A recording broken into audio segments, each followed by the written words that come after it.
I know we all love the game of tic-tac-toe, and there have been some game shows that had that bit. First being tic-tac-toe, which I've already done. The other one would be this game right here, but it has celebrities. Get ready as I talk about Hollywood Squares today on the wide world of game shows. Big D's Entertainment Rankings and Reviews presents Wide World of Game Shows! Greetings, my fellow YouTubers. Welcome to the Wide World of Game Shows, a fun-filled little program I do on game shows from Big D's Entertainment Rankings and Reviews.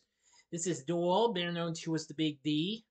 So this time around, I'm going to be talking about a game show that I've watched a little bit of, but not as much as y'all I'd think I would, but I had some respect for this game.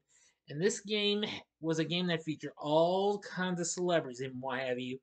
A game we had to agree or disagree on what they're saying. To in a kind of a tic-tac-toe game in ways. This was really popular back in the day, and well, it's been redone a few times. So now, without further ado, I bring to you Hollywood Squares. Hollywood Squares, or the Hollywood Squares as it was originally known as, was a game show that originally premiered on NBC in the fall of 1966. Now, it had a pilot that was shot a year before this, and they were on the same network, and then it came on as a big series. It became such a big hit for NBC, and then it later on became a big success in primetime syndication.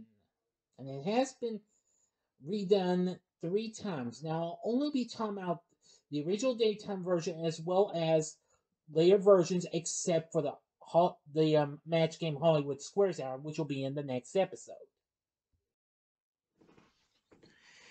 Anyway, now Hollywood Squares is a game that featured 2 contestants competing in a game of tic-tac-toe to win cash and prizes. Now, the board for the game is a 3x3 vertical stack of open-faced cubes, each occupied by a celebrity seated at a desk and facing the contestants. The stars are asked questions by the host, and the contestants judge the truth of their answers to gain squares in the right pattern to win the game.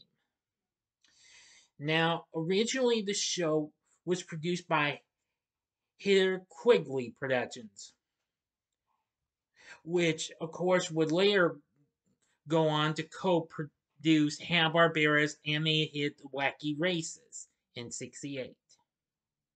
But they'd also do some other shows as well. Let me see here. Yeah. They'd also give us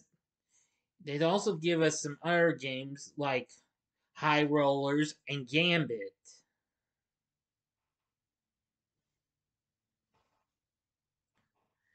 So anyway, and the show was hosted by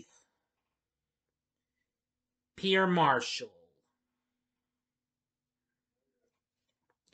Though the game was a legitimate game show, the game largely acted as the background for the show's comedy in the form of joke answers, commonly called zingers by the production staff, often given by the stars prior to their real answer. The show's writers usually supplied the jokes. In addition, the stars were given the questions, subjects, and bluff, which are plausible but incorrect, answers prior to the show. The show was scripted in this sense, but the gameplay was not. In any case, as original host Peter Marshall explained at the beginning of the Secret Square game, the celebrities were briefed prior to the show to help them with their bluff answers. But they heard the actual questions for the first time as they were asked on the air.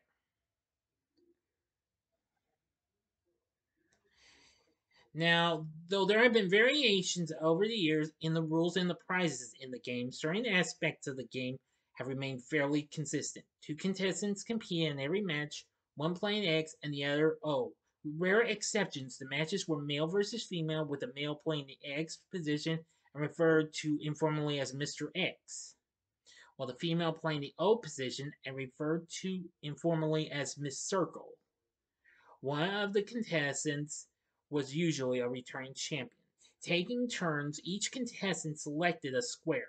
The star in that square was asked a question and gave an answer, which was usually preceded by a zinger. The contestants had the choice of agreeing with the answer or disagreeing if they thought that star was bluffing. On rare occasions, the star did not know the correct answer to a question and was unable to come up with a plausible bluff. In such instances, the contestant was offered the chance to answer the question and earned or lost the square based on how they answered. Usually, the contestants declined, in which case they incurred no penalty, and the same star was asked another question for that contestant to disagree or agree. The objective was to complete a line across vertically or diagonally, or score as many squares as possible, as contestants could also win by capturing 5 squares. Early in the martial run, a player was required to get enough squares to make it mathematically impossible for the opponent to get 3 in a row. It is possible to capture as many as 6 squares without blocking the opponent from getting a diagonal 3 in a row, which did occur in an early episode. Correctly agreeing or disagreeing with a star's answer is captured the square. If the contestant failed to agree or disagree correctly, the square went to his or her opponent unless the square resulted in the opponent winning by default, which was not allowed. In that case, the square remained unclaimed and the opponent got a chance to win it for themselves. Let's see. Anyway, now Hollywood Squares was actually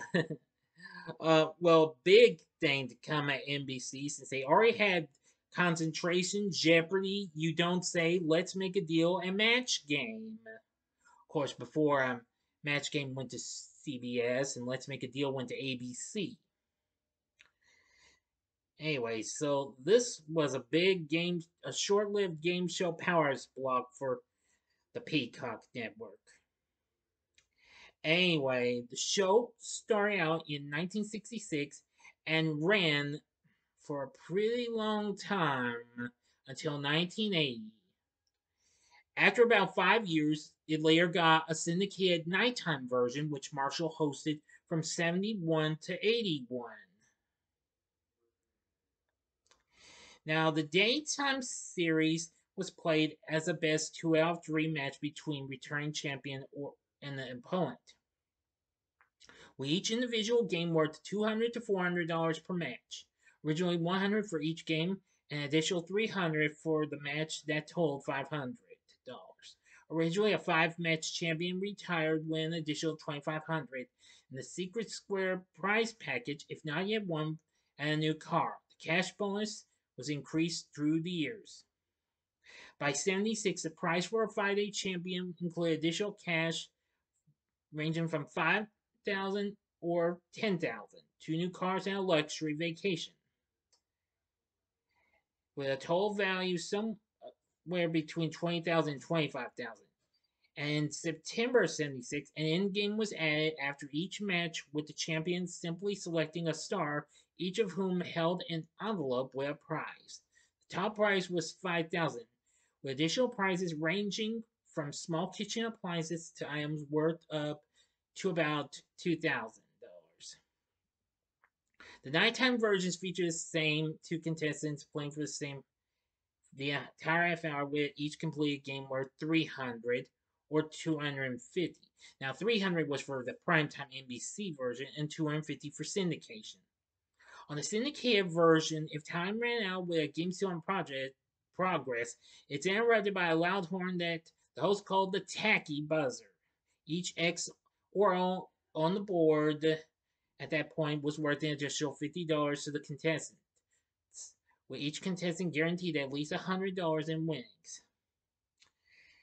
Now, of course, the contestant with the most money at the end of the show won a bonus prize, which for the first 7 years of the syndicated series was a car. From 1978 to 1980, the end game described above was used, with each prize worth at least $5,000, including a new car. Cash prizes of $5,000 and $10,000 were also available. If the match ended in a tie, one final question was played with the star of one contestant's choosing. The contestant agreed or disagreed correctly, he or she won the match. Otherwise, the match went to the opponent. The nighttime syndicated version's episodes were self contained, unlike the daytime version, where games could straddle.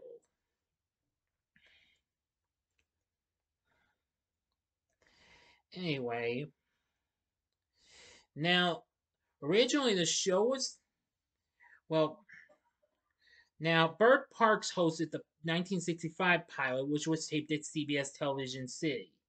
And then later on NBC guy, and then, well,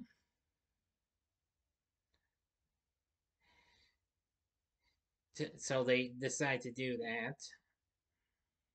And then for its final season, the syndicated series left the Burbank, California studio and went to the Riviera Hotel and Casino in Las Vegas. Now, the show featured all sorts of great, well, celebs and what have you. Now, among some of those celebrities were Cliff Arquette in character as Charlie Weaver, Rich Little, Wally Cox, Roddy McDowell, Rosemarie, and even Demond Wilson of Sanford and Son fame. Our regulars and semi-regulars over the years have included Nanette Fabray, Kay Ballard, Maury Amsterdam, Florence Henderson, Buddy Hackett, Mari Allen, Wayland Flowers and Madame, Barbara Eden, George Gobel, Vincent Price, Weird Al Yankovic, Charo, Sandy Duncan, Carol Wayne, Jonathan Winters, Foster Brooks, the Lynn sisters, Garrett Morris, Karen Valentine, John Davidson, and Joan Rivers. And well, yeah, some of these before they were even big stars and what have you. Now, Paul Lynde, best known for playing Uncle Arthur on TV's Bewitched, was featured in the tactically important center square throughout most of the show's original run. In 1968, after 2 years on the show, Lynde became the regular center square, and his outrageous jokes earned him 3 Daytime Emmy Award nominations.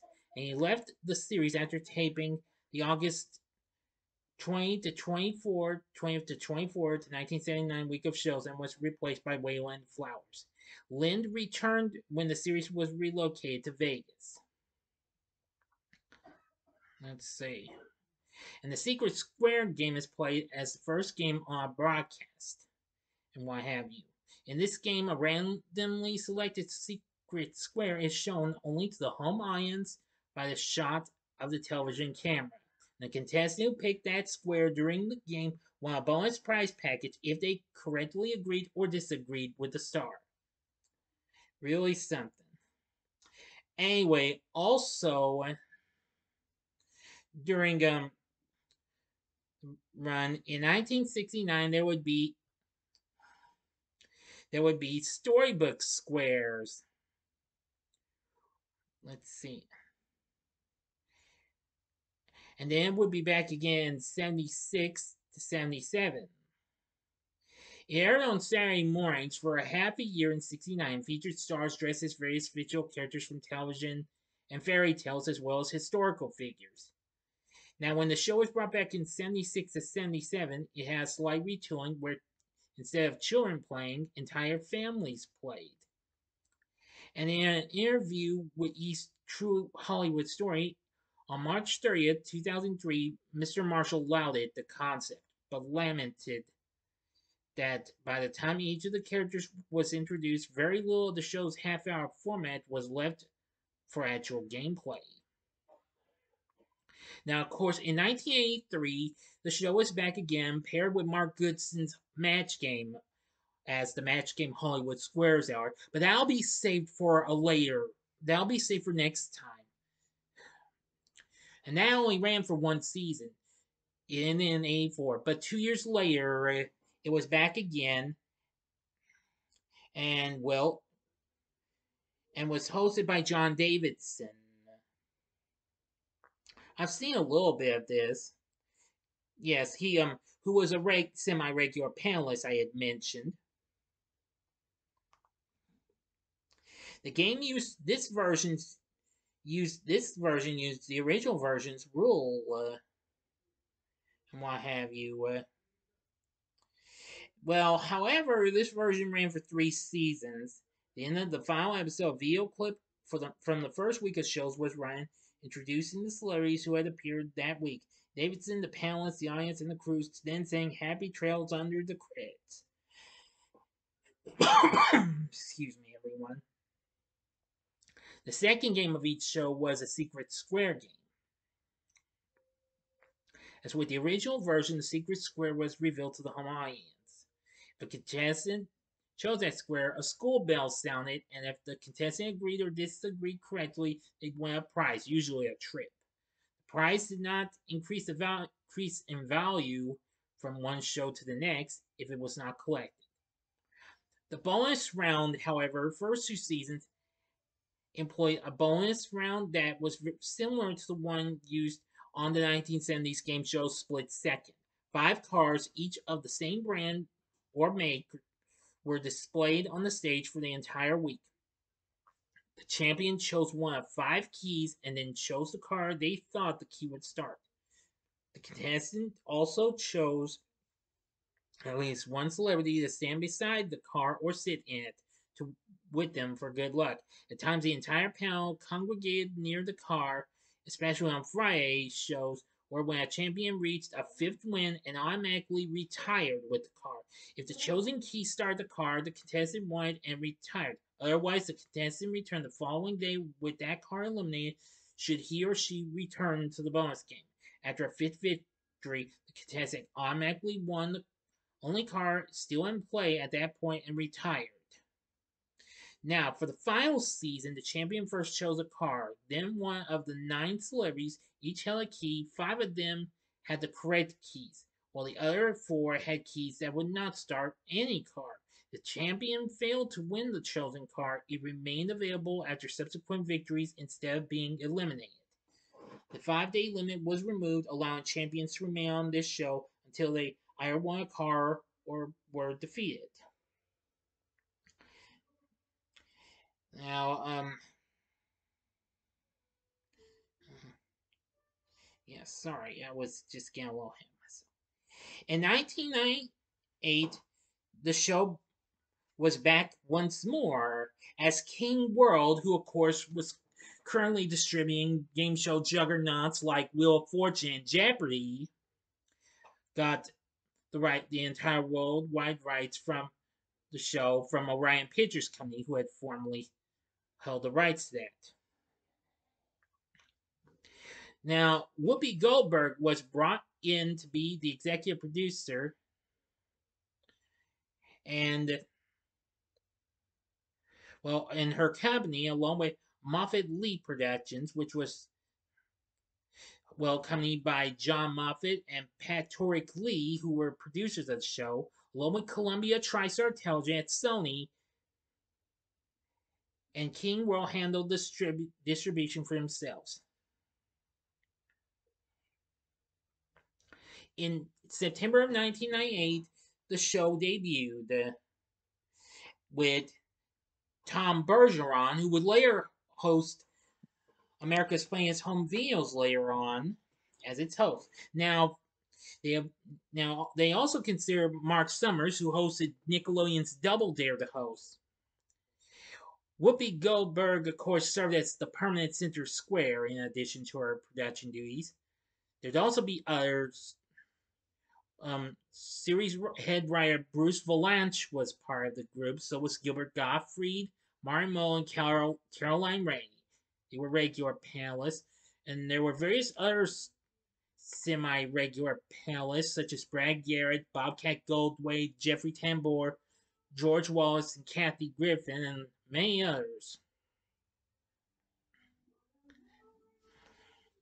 So anyway, they kept it going, and then soon, let's see, when the show launched in the 2000 to 2003 season, Henry Winkler, you may know him, the Fonz from Happy Days, and his production partner Michael Levitt as the new executive producers, and Jeffrey Tambor would be the announcer. Yeah, I He didn't give much of the announcements though, and now it appeared with a new logo, simply as H2. After Goldberg's departure, at first the show did not feature a traditional permanent center square. Instead, a new celebrity was in the center square each week. Among some of those included Ellen DeGeneres, Alec Baldwin, and Simon Cowell, as was Peter Marshall, who appeared during a special theme week. Martin Mull was eventually chosen as the center square for the last season. Anyway, now the first, second games were worth $1,000 to the winner, and the third game was worth $2,000. Every subsequent game until time ran out was worth $4,000. If a contestant did not win anything in the main game, $500 was given to them as a consolation prize. Everything.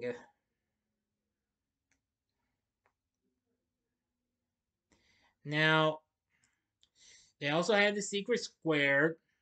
The first season saw up to two of them, and began the second season, continuing until the end of the last season. The Secret Square game was played for and accumulating jackpot prizes that Bergeron referred to as the Secret Square Stash. And a new prize was added to the jackpot each day until someone claimed it.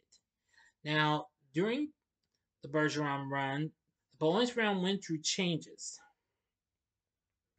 Now, the first season's bonus game had pick a star, win a prize format. The Marshall version had used during its last few years. Each of the 9 squares had a different prize and everything, so where they could win money and stuff like that.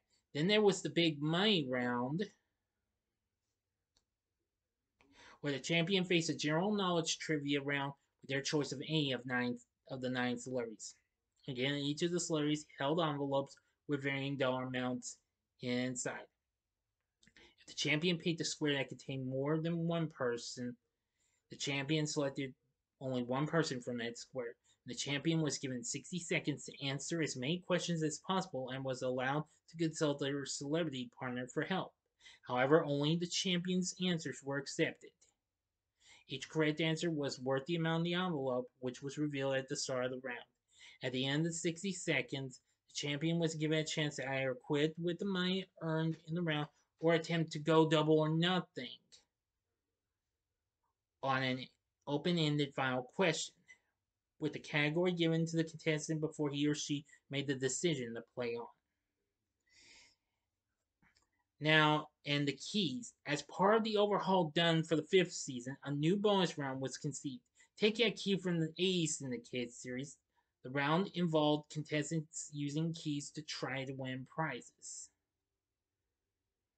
To start the round, a 30-second speed round was played. One at a time, the champion chose a celebrity, and Bergeron would read a statement about them. The champion had to either agree or disagree with the statement. Once the time limit was up, Bergeron, the champion, moved from the contestant area to the stage floor where the day's prize awaited. For each correct answer the champion gave in the speed round, one key was blacked out on a grid of 9. After the speed round, the champion chose one from the remaining keys. If the key performed the desired action, the champion won. If they didn't win, well, he or she received $1,000, originally $500, for each correct answer given during the speed round as a consolation. Now, let's see. Now,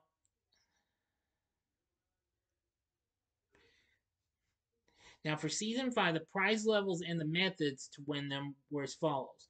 First, win a car. To win, the selected key had to start its engine.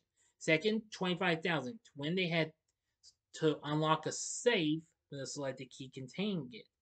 Third, trip around the world or a trip of a lifetime worth between $20,000 to $30,000. And to win, the selected key had to open a steamer trunk.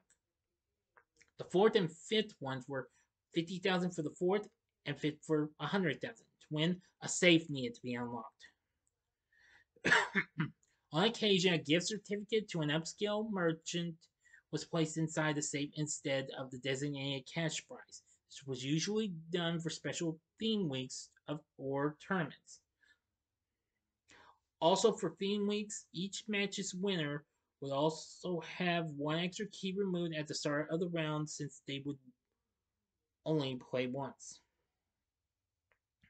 Now, apparently, for the final season, they did fix up a few things, and the game format was scrapped in favor of a return to the 2 out of 3 match last format last seen on the NBC series in 1980.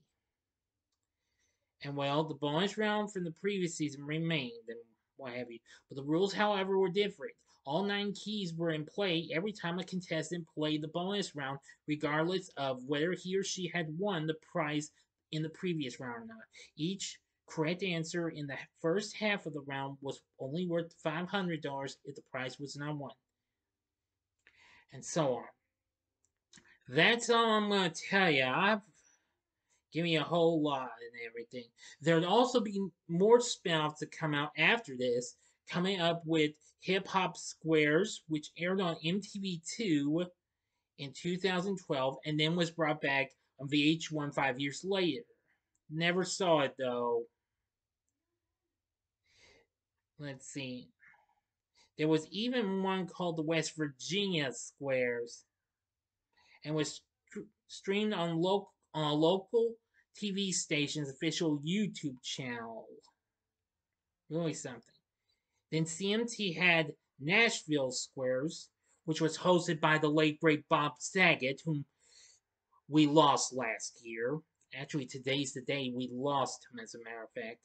And then more recently, a couple of years back, they got Hollywood Museum Squares, which was a limited run of the series as a fundraiser for the organization, the Hollywood Museum. So, and there were international versions of the game. There'd even be home versions of the game, including the board games from Ideal and what have you. And there was also games from Milton Bradley, based on the one loosely based on the Marshall version, and then the other one with the Davidson version. Parker Brothers did one for the Bergeron version, and it was also video games as well, which were based on the Davidson version for DOS, Commodore 64, and Apple II computers, and then later the Nintendo Entertainment System, which were all done by GameTech. The NES version, which I have seen before, was developed by Rare, who also developed the Battletoads series, the Wizards and Warriors series, Killer Instinct, as well as the original Donkey Kong Country trilogy. And they've also developed other titles with GameTech, like Jeopardy and Wheel of Fortune.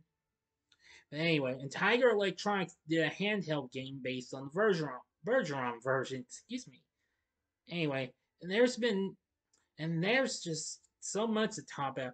But anyway, Hollywood Squares, it's fine, what have you. Game Show Network aired it several times and what have you. And well, the original series has been showing what have you. But it hasn't been seen in a long time. But you can find those on YouTube though. Now the A Syndicate series did air on the USA Network after it ended and ran from 89 to 93. But that version has never been seen again either. And the Syndicated series has been rerun on Game Show Network as well, except for the final season. And it was also rerun on Game TV in Canada. However, you can find the Match Game Hollywood Squares Hour on the Buzzer Network. But I'll talk more about that in the next episode. So, what did you think of Hollywood Squares? Let me know in the comments section below. If you like this video, click the like button, subscribe, and be a part of the Big D Nation. And stay tuned, I will be giving you another video real soon. And the next episode of the Wide World of Game Shows will be the Match Game Hollywood Squares Hour. Be on the lookout for it. Thanks for watching, and if you like this, check out these other games. In the upper left-hand corner is the episode on Tic-Tac-Doe. The upper right-hand corner is the episode I did on Match Game, Or go to the bottom left hand corner and see the previous episode, The Comeback of the Wide World of Game Shows, where I talk about Sale of the Century. And the bottom right hand corner is the button you can click to subscribe if you like rankings and reviews on movies, TV, music, video games, etc., as well as the wide world of game shows. Then I'm your guy. Thanks for watching. Until next time, I'm the Big D saying, see ya.